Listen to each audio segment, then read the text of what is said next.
Hello everyone, this is নয়ন প্রিয়া। আশা করি সবাই ভালো আছেন যে যেখানে আছেন। তো এই তো নো মেকআপ লুক নিয়ে মারাত্মক গরমে আমি চলে আসছি একটি ইনভাইটে অংশগ্রহণ করার জন্য।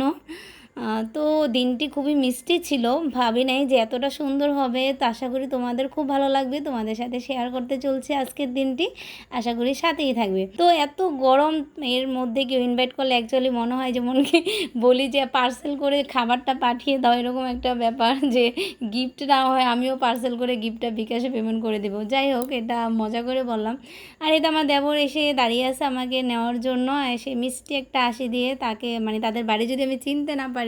আর বাড়িতে ঢুকতেই কিউট একটা বাছুরটা দেখলাম, বাছুরটা অনেক কিউট ছিল। আর একটু পরিচয় দিয়ে নিই, এটা হচ্ছে আমার শ্বশুরের বন্ধু, আমাদের বাড়ির পাশেই আর কি, আমার শ্বশুরের বন্ধু লাগে ওর বাবা, এই যে ছেলেটা দেখতে পেলেন আর কি। তো এই তো এসে দেখলাম যে তাদের বাড়িতে প্রোগ্রাম অলরেডি শুরু হয়ে গেছে। আর এই তো প্রসাদের আইটেমগুলো প্রত্যেকটা স্বাদ ছিল। আর সবচেয়ে পছন্দের এই তো আমার এই চই পিঠাটা, জানি না কে কি বলেন না, আমার খুবই পছন্দের এটা। শুনি যে দুইটা প্রোগ্রাম ছিল এখানে, একটা হচ্ছে এই বাড়ির বড় ছেলের বউয়ের আর কি স্বাদ, এবং এই বাড়ির যে গৃহকর্ত্রী তিনি গত হয়েছেন, তো ওই আন্টির আর কি আজকে কাজ ছিল, বাৎসরিক অনুষ্ঠান দুইটা। তো এই তো মিষ্টি জাটাকে দেখিয়ে দিলাম। আর এই তো জায়ের সাথে একটু গল্প করতেছিলাম, আমাদের তো অতটা দেখা হয় না, এই নিয়ে মনে সেকেন্ড টাইম দেখা জায়ের সাথে। তো এই তো এইদিকে আমার মেয়ে আমাকে ফুল বানু সাজিয়ে দিতেছে, মানে এত ফুল পেয়ে গাছের মধ্যে, সে আমাকে বলতেছে মামনি তোমাকে একদম কুইন লাগতেছে। তো যাই হোক, সব মেয়েদের বা ছেলে মেয়েদের কাছে তাদের মায়েরা কুইনই হয়, আর সব বাবাদের কাছে তাদের মেয়েরা প্রিন্সেস। তো এই তো তারপরে এই তো আমার এক দিদি ভাই এবং দাদা ভাইয়ের সাথে, মানে ওনারাও খুব মানে বলতেছিল যাতে এখন ওনাদের বাড়িতেও যেতে হবে। ওনারা খুব করে ধরছে যে না তুমি আমাদের বাসায় আসো না কেন, মানে ওনাদের বাড়িতেও গৃহপ্রবেশের একটা প্রোগ্রাম ছিল, ওনাদের একদম নিউ বাড়ি এটা। তো আমি ওই প্রোগ্রামটা অ্যাটেন্ড করতে পারিনি শারীরিক অসুস্থতার, এবং অনেক বৃষ্টি ছিল ওই দিন। তো যাই হোক, ওনারা বলতেছে অনেক কাছাকাছি, তো চলো। তো ভাবলাম যে আচ্ছা ঠিক আছে তাহলে যাই, আমিও আসবো করেই ছিলাম যে হয়তো যাবো, ওই দিন যাই নাই। তো ওই তো আজকে সুযোগ পেলাম, তো সবার সাথেই তো চলে আসলাম। আর এসে দেখে ওরে বাবা কি সুন্দর করে বাড়িটা বানিয়েছে দাদাভাই, একদম দাদাভাইয়ের মনের মতো করে।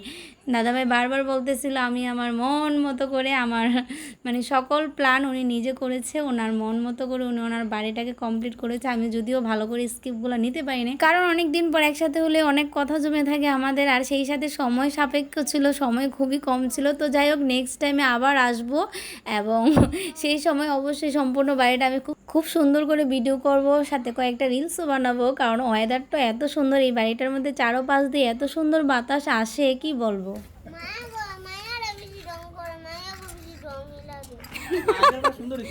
মেয়েরা বলে বেশি ডং করে, মেয়েরা ডং করে, ছেলেরা কি করে?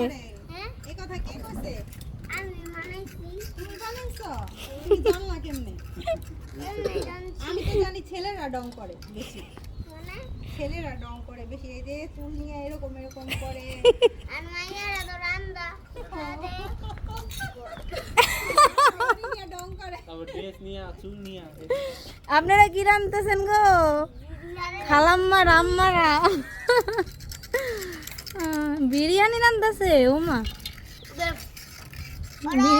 ওরা পাতা দিয়ে বিরিয়ানি রান্তাছে।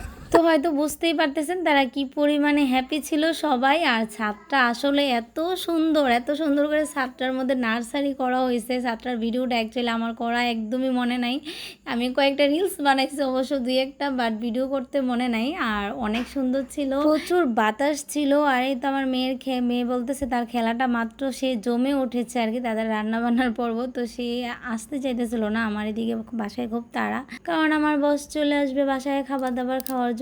তো এই তো তারপর মেয়েকে বললাম আচ্ছা ঠিক আছে, সে অনেক মর্জি করতেছিল যে সে একটু থেকে খেলা করে যেতে চাই। আছে তাহলে বললাম আচ্ছা তাহলে যেও সন্ধ্যার আগে আগে, আর আমি তাহলে চলে যাই। তো আজকের মতো এই পর্যন্ত, নেক্সট ভিডিওতে আবারও দেখা হচ্ছে। তো টাটা।